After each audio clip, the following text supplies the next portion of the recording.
Muchas personas me habéis pedido que hiciera un vídeo sobre el 5G y por qué deberíamos estar preocupados o no por el 5G. Así que aquí tenéis el vídeo. Hola, mi nombre es Ana María Oliva y entre otras cosas hice un doctorado sobre el estudio de campo eléctrico sobre células en la Universidad de Barcelona, por el cual me dieron un cum laude. Y hoy os vengo a hablar sobre cuál es el problema con el 5G. Queremos ver un poquito qué es lo que está ocurriendo ahora y por qué todo el mundo está hablando del 5G y por qué deberíamos haber estado hablando de esto desde hace mucho tiempo. Seguramente te habrás preguntado por qué en este momento todo el mundo está hablando del 5G, porque hay manifestaciones para que el 5G no salga adelante, porque hay gente que te dice, bah, si fuera algo importante ya lo sabríamos. Quiero que veamos un poquito por qué estamos en este punto en el que algo, aparentemente la evolución natural de una serie de tecnologías que venimos utilizando, se ha convertido en ángel o demonio.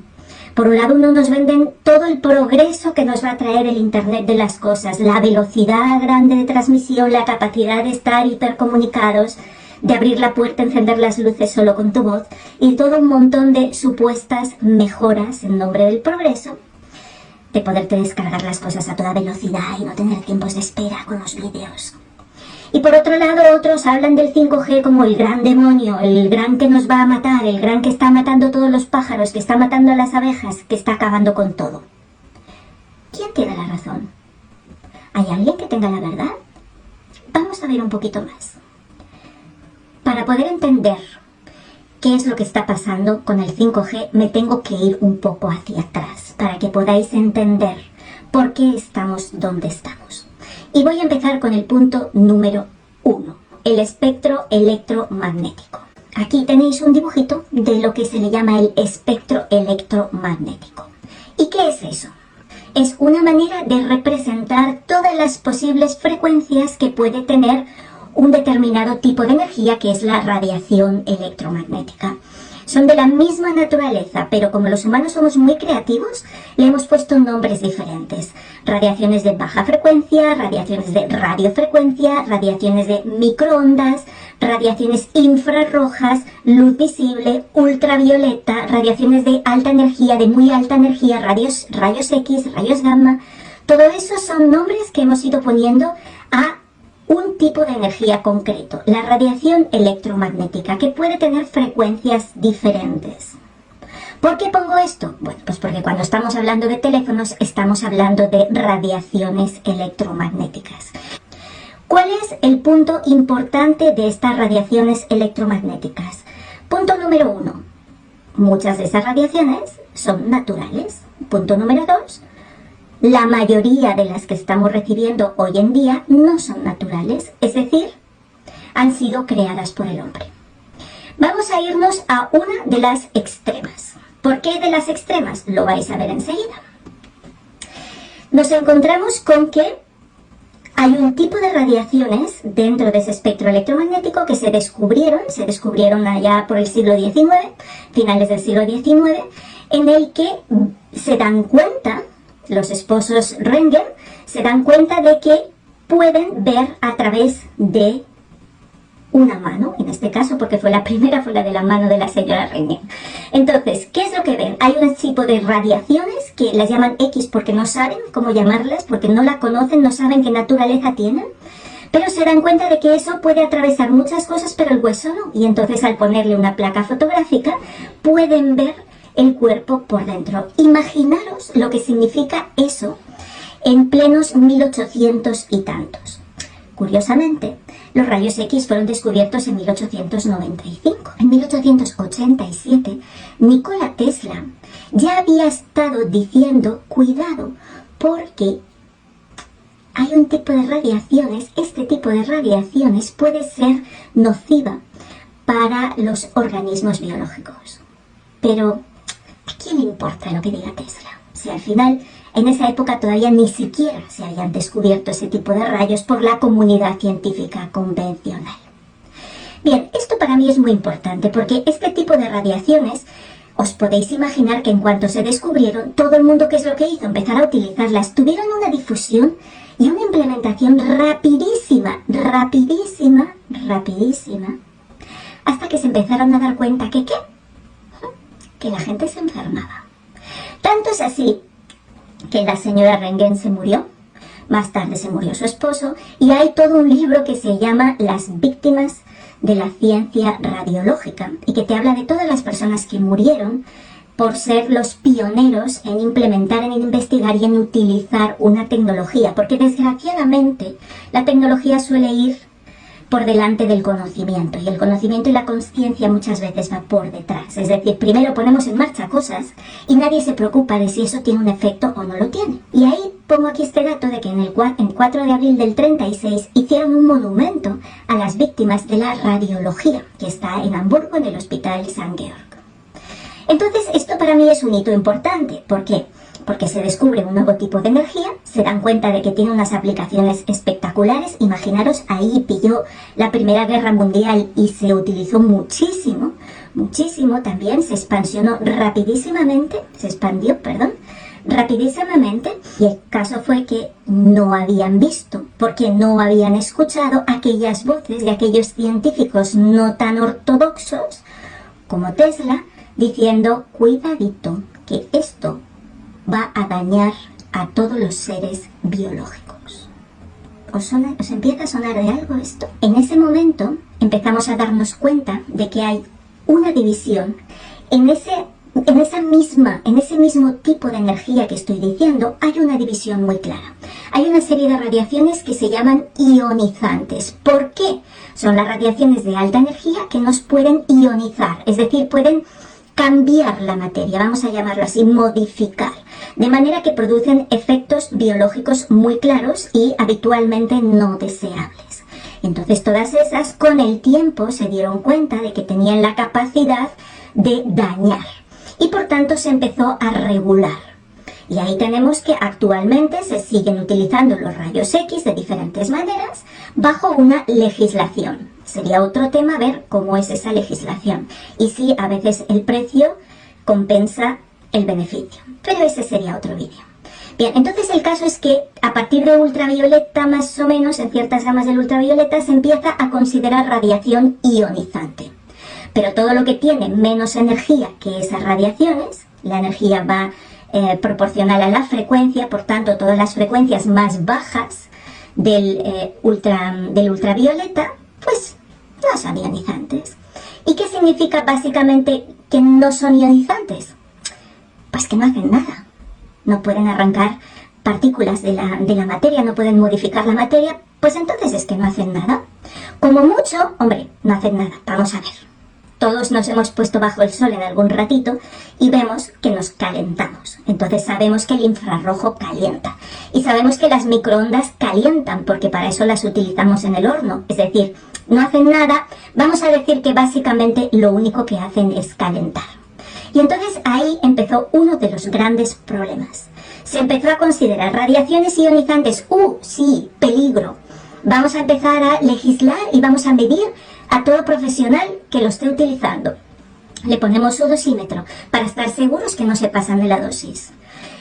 Radiación no ionizante, no pasa nada, porque como mucho va a calentar y ya está. Así que eso lo utilizamos para calentarnos la comida a la hora de comer y se acabó.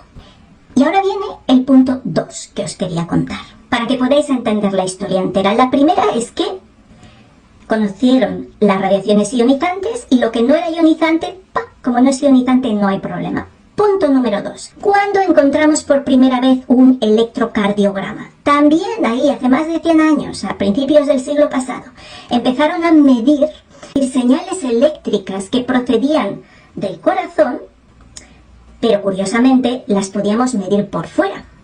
Eso a nosotros nos parece muy sencillo, no tiene un gran salto mental, pero en aquella época, a pesar de que se conocía la electricidad animal desde Galvani y sabían ya ciertos conceptos de fisiología, todavía no se tenían un desarrollo tan importante, y el hecho de que pudieras medir desde fuera una señal eléctrica que estaba dentro, en este caso fijaros que aquí están las ondas cerca del corazón, no todas, pero en otros casos las ondas se miden desde lugares que ni siquiera están cerca del corazón, y a pesar de eso obtenemos esa curva que la conocemos tan bien.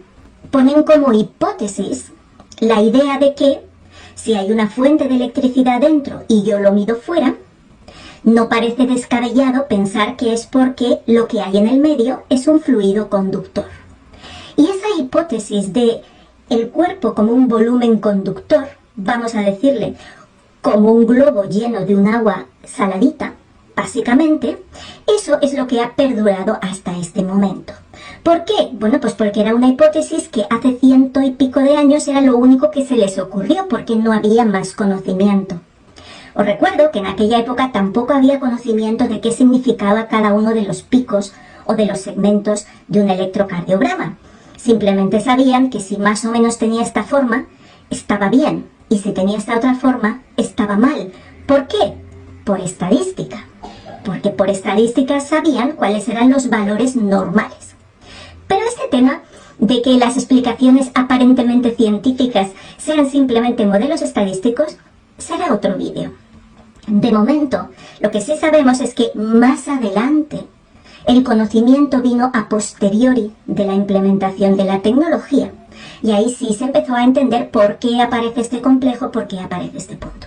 Pero en fin, lo que yo quería deciros es que el segundo gran problema que tenemos es que se consideró que los cuerpos eran poco menos que un globo lleno de agua saladita.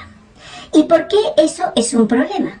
Hombre, pues es evidente, porque estamos no teniendo en cuenta absolutamente nada de la verdadera fisiología del cuerpo humano, no de la parte bioquímica, que esa se conoce bastante bien, sino de la parte de lo que yo llamo la fisiología electromagnética. Esa es la gran desconocida.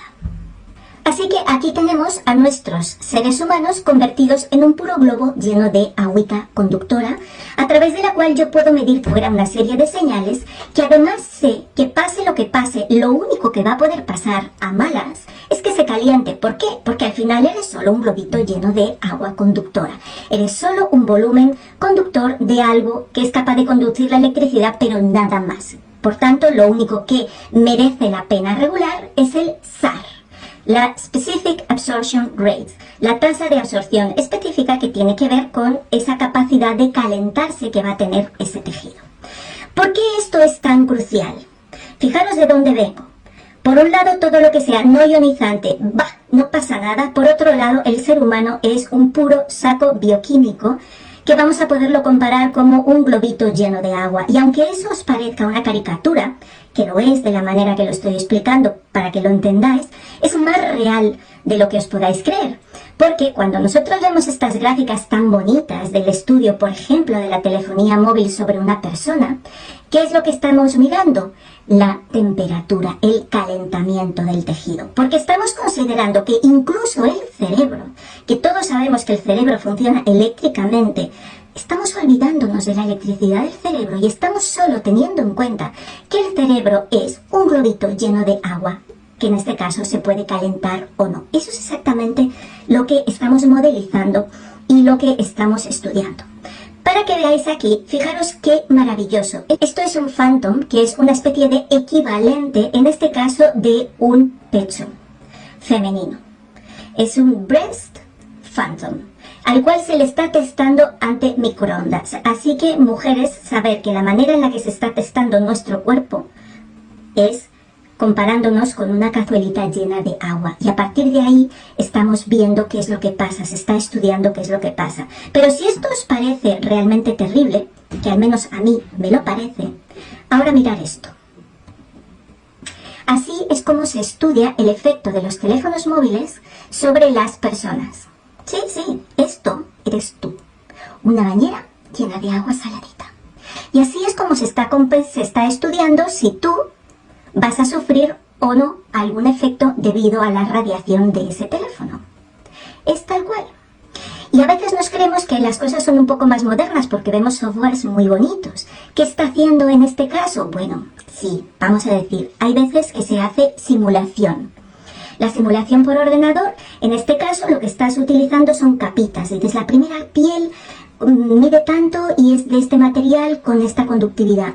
Y la siguiente es una capita que va a ser solo de grasita. Y la otra es un poquito de hueso. Y la otra, pero es igual, lo único que haces es que en vez de tener un globo lleno de agua, tienes un globo lleno de diferentes tipos de agua. Pero lo único que miras es lo mismo. Es si se calienta o no se calienta y cuánto se va calentando en cada una de las partes. No me digáis que no es bastante asombroso. No me digáis que no es sorprendente que lo único con lo que se te compara es como, perdón, una bañerita llena de agua o un globito lleno de agua, como prefieras, como te haga más feliz. Y es que incluso cuando nos vamos a la literatura, y yo de verdad os pido ir a la literatura, no a los medios de comunicación, no a las revistas o a los periódicos o al que analiza las fuentes, iros a las fuentes y empezar a mirar qué es lo que se ha hecho y cómo se ha hecho. Sí, veréis que hay un montón de estudios y de metaestudios hechos cuando dicen, es que si esto fuera así ya lo sabríamos. Es que ya lo sabemos, hace mucho que lo sabemos. Tesla lo dijo en el siglo XIX, no le queréis hacer caso, no pasa nada. Vamos a seguir viéndolo una y otra vez. Todas estas radiaciones tienen efectos biológicos. ¿Por qué? Porque no somos globitos llenos de agua. Hay evidencia más que absoluta de cómo todo eso nos está afectando a cada uno de nosotros, en nuestra propia biología, en nuestra salud, día tras día. Así que recuerda, ¿por qué deberías ocuparte de las radiaciones en tu vida? Porque no somos globos llenos de agua que nos podamos calentar o no ante una radiación. Somos seres electromagnéticos. Nuestras células se comunican entre sí utilizando señales electromagnéticas y cuando les ponemos tanto ruido desde fuera como estamos poniendo, lo que estamos generando es tanto ruido que no hay quien haga nada, que no hay quien entienda qué le está diciendo el otro, que no hay quien pueda seguir una instrucción correctamente, porque el nivel de ruido es horrible. El gran problema de las radiaciones no es el calentamiento, ese es el menos importante. Y es el único que está regulado y encima mal regulado. Lo más importante de las radiaciones es que te rompen la comunicación entre tus células y dentro de tu propia célula te rompe la coherencia de tus señales biológicas. Y eso es lo mismo que decir te deja débil, te rompe tu capacidad de autorregulación. Eso podéis buscar las fuentes o me podéis preguntar, yo tengo un curso de 1 año entero explicando esto, simplemente cuáles son las señales electromagnéticas biológicas. Está demostrado que emitimos en al menos 2/3 del espectro electromagnético. Tenemos radiaciones propias. ¿Cómo no van estas radiaciones propias a interferir con las radiaciones ajenas? Si eso es pura teoría de ondas, de interferencias, de radiaciones electromagnéticas. Por favor, señores, dejen de considerarme un globito lleno de agua, que lo único que me puede pasar es que me caliente. Empiecen a considerarme como un ser electromagnético al cual hay que cuidar, porque una antena que soy yo electromagnética enfrente de otra antena electromagnética va a generar siempre interferencias, siempre. Y ahora sí, ¿qué pasa específicamente con el 5G? Bueno, pues el 5G, que es la 5ª generación, ¿qué es lo que tiene? Más de todo, más potencia, más ancho de banda, más todo. ¿Para qué? Para que tú tengas la vida presuntamente más cómoda. Perdón que haga una caricatura, pero es para que no se te pare el vídeo cuando lo reproduces. Oh, porque esperar un segundo, qué pausa tan horrible. Es para que puedas descargarte tu serie favorita de Netflix cuando estás paseando por el monte. Es para que... Lo siento, esa comodidad a mí no me sirve, sobre todo porque el precio que estamos pagando es demasiado alto. Así que tú puedes elegir qué haces ante estas tecnologías y cómo te posicionas, pero lo que no me vale es que me digas, ah, si eso fuera malo ya lo sabríamos, porque ya lo sabemos y te lo estoy contando. No es un tema de que tengas miedo, es un tema de que te responsabilices, no te preocupes, ocúpate de las cosas, toma decisiones, actúa, comunica y comprométete porque es tu vida la que está en juego. Si no te importa que te traten como un globito lleno de agua saladita, pues sigue tu vida normal. Pero si realmente sí te importa, y no porque no quieras ser un globito, sino porque eres mucho más que eso y tu salud está en juego, pues entonces te animo a que compartas esta información, a que hables en tu entorno, a que comuniques y expreses, y si no, pues los derives a lugares donde puedan tener una información que realmente sea seria. Porque estamos ya muy hartos de personas que hablan sin tener ni idea y que encima juzgan a aquellos que simplemente dicen algo que a ellos no les gusta. No, la época de la Inquisición ya pasó. Bueno, eso de que ya pasó, a veces lo dudo, porque la verdad es que muchas veces muchos nos sentimos como si estuviéramos todavía con la Inquisición ahí. Pero vamos a pensar que realmente ya pasó, ¿verdad? Y si no me quieres creer a mí, pues no me creas, pero sigue buscando porque no soy la única loca que está hablando de estos temas.